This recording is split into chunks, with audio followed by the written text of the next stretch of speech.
ASSN. Welcome back to ASSN. This is the ASSN Diamond Recap, otherwise known as the Grand Slam Report. We're here to break down all the biggest moments of baseball that keeps the fans on their seats. Game one of the wild card now with the Cubs and the San Diego Padres is in the books. And right now, I'm joined by the one and only, the machine himself, the man that sees the game through stats and trends and he breaks down the most important things that people do miss. This is Michael, aka Stats Sidewall. How you doing, buddy? You know, if you saw that double play ball hit by Ian Happ in the seventh, you may be entitled to compensation. So give me a call when you can, because that was emotionally distressful in that situation. All Cubs fans know this. Michael is one of the top attorneys in America, and he's not joking. We've been through a lot of stress in this game. We have fan whiplash right now. This game was wild. I mean, I'm surprised that the outcome was as well as it was, because I was on the edge of my seat, Mike, and I wasn't sure how this whole thing was going to play out, man, because to be honest with you, I wanted to go nuclear on Craig, man. You've heard me all season long say it, man. You got to play small ball when it's time to play small ball. You have to know when to swing. What's the song? You have to know when to hold them and know when to fold them. And sometimes if you could bunt people over when you have a man on first and second with no outs, or even with one out, and you can bunt somebody over, but in this case, there's no outs. You could bunt them over. I don't care if Ian Happ is up to bat behind them. Like you said, we have two prolific fly ball hitters, and we can make something happen. At the worst case scenario, we have a man in second and third. But what do you think, Mike? Well, you know, Craig has failed to play small ball all year. We've talked about it on the show. Again, in the seventh, you get two leadoff, the first two on. I think it was Bush and Hoerner both were on in this situation. You get Happ coming up to bat, and I'm like, bunt, and he doesn't. And you knew something bad was going to happen. It just happens every single solitary time. Why it's so important in this game is look at San Diego's pitching. They have one of the best bullpens that are out there in this situation. They're not going to give up more runs. They fortunately did, but they're not going to give up more runs. It's going to be a close game. Get every run you can. This is a playoffs. Scratch them out, play the small ball, get it done. Had he done that, there would have been men on second and third with one out, and then Tucker would have hit that fly ball. Yeah. My bad. Yeah, one out. Tucker would have hit that fly ball, and a run would have scored on that ball. So, I mean, insurance runs are key. Amen on that. Especially with our bullpen. Our bullpen is sometimes good, sometimes great, sometimes it doesn't show up. It's been a wild-ass year this year, because at one time we had the most prolific offense. Couldn't stop us. Doesn't matter how many runs we're down. Then you flip back. We have like the best bullpen, but it seems like those two things never converged for a certain amount of time that we would need to see consistency. And today, everything converged. I think it was almost kind of like a glimpse into that day, because we did get the long ball. Seiya did get that ball in the air, put it in the seats. Right after him, Carson Kelly. And I'm telling you guys out there, we're all watching the game. But I knew Seiya was going to hit a home run just because of the way he was swinging that bat. I just knew it. I knew it. And I started screaming. I was like, he's going to hit a homer. He's going for it. It's back. It's way back. And it lands out in the bleachers. Right after that, Carson Kelly, the way he was swinging the bat, I knew it was going to be back-to-back homers in this case. Just because, when you see somebody, Mike, so many times, you figure out what they're trying to do. And if you make those adjustments as a pro athlete, no matter what sport you're playing, you're going to get results. And the Cubs did that today. They made adjustments. It's really interesting. The Cubs did something else that we don't talk about, is they just shut down San Diego. San Diego has this reputation that they can't hit left-hand hitters. So they bring in Boyd. He goes, 4.1 innings in this situation. They bring in Palencia, who's not a left-hander, but they bring him in for critical situations. Then they bring in Pomerantz, who's a left-hander in this situation. Then they go back to the right-handers for the last two. But, normally if you get Keller enough rest, he's a shutdown pitcher too. But to give up one run Fernando Tatis Jr., Xander Bogaerts, Luis Arraez. These are experienced teams that have gone far in the playoffs in the past. So, they did a good job with the pitching in this situation. And Craig, even though he didn't manage the batting all that well, he did manage the pitching much better. Well, and I will say this, Craig, hats off to you, buddy, because I was going to go nuclear on your ass. Because the thing is, when you have the chance to expand the lead, to put another run up on the board, you got to do it. But where I'm going to give you the pat on the back is the fact that you realized that you missed that opportunity and what you should have done in the 7th, and you came back and you did it later in the ball game. And that's the reason why we ended up with a 3-1 win. So he's able to show growth within a game. And that's the hallmark of an amazing manager. Because if he can tighten up that end, in my personal observation of this whole situation, Mike, I feel that Craig could be not just a good manager, not just a really good manager, but he could into the realm of being a great manager. But you have to know when to play what game and what's on the table. Yep, and he's a good manager, but again, we could have extended the lead to 4-1, which I would have rated a lot easier in this situation when we have 3 runs to give up. That allows us to do a lot more, allows our pitchers to take some chances in this situation rather than, having to pitch really, really tight and good. And sometimes when you do that, you give up a long ball or you give up a couple of runs or you walk a couple of batters. So, but our pitchers came out anyway. It was nice that they did. And you know what? Our batters got to Nick Pivetta, a really good pitcher who's had a great second half of the year. So that's good. Now we just got to get to Dylan Cease tomorrow. I mean, I think if Shota pitches tomorrow, Shota's a big game pitcher. He loves the big games. He loves the big stage. Sometimes he gets a little bit overhyped. But if the wind's blowing in, to cut him down, the Padres don't hit home runs. They don't get people on base. Shota's big problem is Shota gives up long home runs. And, he throws that ball a little bit high, hangs the ball. And if wind's blowing out, it's a bad day for us out there. I mean, it's horrible for if Shota's pitching and the wind's blowing out. But if the wind's blowing in, we have the power to get out still. I mean, we've got, 5 guys who've hit over 20 home runs this year. So, 3 who've hit over 30. I mean, and, Shaw is only up for half the year. He could have probably gotten to 30 if he'd been up the full season and, a full season of his first year. And then, you also have Tucker, who's, could have been over 30. Carson Kelly, who, he's essentially over 20 because he only plays half time. So, you got a great lineup. You're going with left-hander tomorrow.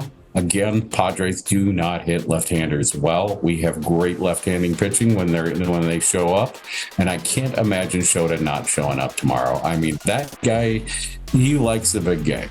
Yeah, he likes the big game, man. He lives to be clutch. And he knows how to really pitch. And like you said, he does give up the long ball a lot. But, if he can keep the ball down in the zone, like you said, if the wind is blowing in, I think this could be a sweep. And the big thing that we didn't mention yet, you and I, Mike, is the fact that we have an engine. Every great team has their engine. Whether it's a tight end, whether it's a running back, whether it's somebody who's playing second base in this case.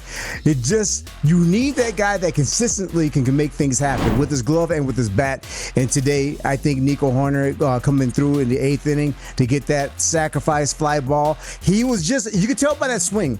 It wasn't a full-on swing like you would normally see. It was just something just to get contact and get the ball out of the infield into the outfield to give him a chance to come in and score. And that's what you need. Somebody who has a high batting average, but a high batting average usually comes with a high IQ, and knowing how to play the game. So I say Nico Hoerner played his ass off today. Seiya Suzuki has been on a fucking rip. Excuse my language, guys, but he has been out here. Like the last 5-6 games, this is what you want. You want your team to peak right before going into the playoffs. And we saw some of our best hitters and the rest of those pistons in that engine firing. And that's what you're seeing right now going into game 2. Yeah, and you saw the little things by Matt Shaw, little things by Michael Busch. Dansby Swanson. It was all over the place. So, I mean, if they keep doing those little things, they win. If they win this one tomorrow, we've got a great shot against Milwaukee. Talion starting on Saturday. Boyd coming back on 6 days rest on Monday. You can go then go to Shota on Tuesday. I mean, that's tough for Milwaukee. And then, on the Friday, the 10th of October, Cade Horton is eligible to come back. So we'll see, where we go. But I mean, if they win tomorrow, it really sets up the Milwaukee thing right. I mean, they're just going through the motions. And again, Milwaukee, God, if we can get to Milwaukee, it's great. I mean, the players could essentially stay at home for most of the games as it is. I mean, it's only 90 minutes. It's a less than an hour train ride, but it's only a 90-mile-an-hour drive over there. I mean, at least if you play Saturday, you can go home Sunday, spend it with your family, and drive back Monday for the game. So, I mean, this is Wrigley North. This is where our fans are. I mean, you don't think the fans are going to show up to Milwaukee? I mean, that's a 90-minute drive. Matter of fact, it's probably closer to the suburbs than Wrigley is. Yeah. In many cases, depending on traffic. But the thing is like, Milwaukee's experience with us is the same as the Dodgers. This is the team they don't want to see. Yes. And the Padres want to see, but we have to play the game the way we know that we can play. Hey, listen, for the ASSN Gear Award for today, I almost feel like giving it to two people. So I'm going to choose a person, and then you get to choose the next person. How about that? You got it. Okay. I'm going to say who got their ass in gear because the game wouldn't have been as close, and given Seiya the chance to actually tie the game is Dansby Swanson. I got to give it up to Dansby Swanson over there with his glove. He has been on fire. This man plays defense like no other. He has to be the most stellar defensive player at shortstop that I've seen in a long time in the Cubs uniform, period. In the league right now. I'll disagree with you on that one. I think Danny Palencia gets this one. I mean, he got the win. He got everything else. He came up big for 1.2 innings of relief. It's a dangerous San Diego lineup, man. If you shut them down like he shut them down for 1.2 innings, getting out of great, tough situations. I mean, Danny's been on the DL or IL for the last month, essentially. Comes back, gets his ass in gear, and it's, ends up with a win. And he even had a 101-mile-an-hour fastball, too. I mean, Danny came back, and he, I was going to say this earlier in the show, man, but I think they found a new home for Danny. Basically, being a closer is great. Throwing him in situations where he's actually not closing, where it's right next to closing, didn't work out. But this situation and the way he was pumped and the way he was locating that ball, I think we found something. I think they're taking a little bit of cue from the San Diego Padres, believe it or not. Roberto Suarez is one of the best closers in baseball. They also have Mason Miller. Mason Miller comes in high leverage situations earlier in the game. I think, Danny thrives on high urgency situations when he's up and he's ahead. And I think, he just did a good job there. I mean, Keller is your classic nails closer along with Kitteridge. He can be a closer. Pomerantz comes in, he does a good job. But Pomerantz, you can't put in those high pressure situations against hitters like Tatis and Suarez, Araz and Bogarts. You can't put them in that situation. Yeah. I mean, he's more of a contact guy. So, you put him in there and it's doing really well. I really like our chances tomorrow if the wind's blowing in, by the way. I think we've got a good bullpen that's out there. We have tons of people who can pitch in the bullpen for extended innings. I think Shota, can keep the ball in the park if the wind's blowing in. And our defense, I mean, you talk about Dancy, but Pete made a good catch. Ian made a good catch. I think Seiya made one at the track late in the game. Yeah. I mean, everybody pulls together on this defense. Yeah, 100%. Hey, although the Cubs played fantastic today and got that win to strike first to go up 1-0 in the wild card, I feel that they even have to play even better tomorrow to close this shit out. Because the last thing we want to do is head back to San Diego. Wouldn't you agree? They're not going to head back to San Diego. All the games are in Chicago. But the last thing we want to do is we have a chance to let Talion pitch the first Saturday here. He has a 1.57 ERA over the last 7 starts since coming off of the IL in late August. He is on fire. He is hitting it on all strides. He opens up for us. It's just so much better. I mean, he's on that much of a fire. I mean, we got Dylan Cease tomorrow. We should know this guy. He came up in our system. We should know his weaknesses. We should know everything else. I think last time we did pretty well against him too. I think we scored 5 runs in the season. I'm not sure if it was this season or last, but we hit him pretty well. So, I mean, we got a shot against Dylan. We just got to make sure we play defense. I don't know if you saw Javier Baez almost blew the game for Detroit today, but the first guy comes up in the 9th inning and he overthrows the ball from shortstop, and the guy ends up on third. Thankfully, the closer shut everybody down. But Baez almost blew that game. Wow. So we got to play good defense. Got to get Shaw, Dansby, Hoerner, and Bush, all playing well. We have the best defensive team in the whole league. We can play defense. We do. We have a really good defensive team, and hopefully we won't blow it. But if we play good defense, get timely hitting, and go pitching, and we go into Milwaukee with Talion starting the 5-game set, I think we got a good shot at beating Milwaukee in Game 1. Wow. Hey guys, check out our new store, trashfanswithaz.com. Now you can talk trash without saying a word. We have the home locker. We also have the rivals locker. Amazing gear. We're expanding across all leagues. And look, Cubs win! Cubs win! 3-1. Let's go, Mike! Let's go! Hey, I know we won and everything else, but it was still, if you want to sue for emotional distress, please call. I mean, check with me in this situation, because that 7th inning, when he didn't play small ball and they hit into the double play, I know Denai almost had a heart attack. He was screaming about it on the phone to me. But I mean, again, call me. You might be entitled to compensation. Especially if any of you guys out there are shitting your Depends. You need a refund on that. Right, Mike? Hey guys, we appreciate you over here. We crossed over 1,000 subscribers. We got over 1,000 subs now, and we're gonna keep on building. But look, next time we pull up in your YouTube feed, be a part of the ride. Make sure you buckle up and get your ass in. So long, Mike.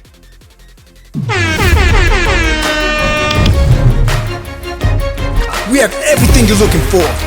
We are your complete guitar sports store. We have sweaters, we have hoodies, we have sweatpants, mugs, face masks, pillows, leggings, backpacks, blankets, yoga mats, beach towels, and more. We're not your average merch store. We're top-end designs, you'll definitely stand out from the crowd. So get your merch now at ASSNsports.com and be on the lookout for our digital calendars coming soon. So get your ass in gear. Damn, son, where'd you find this?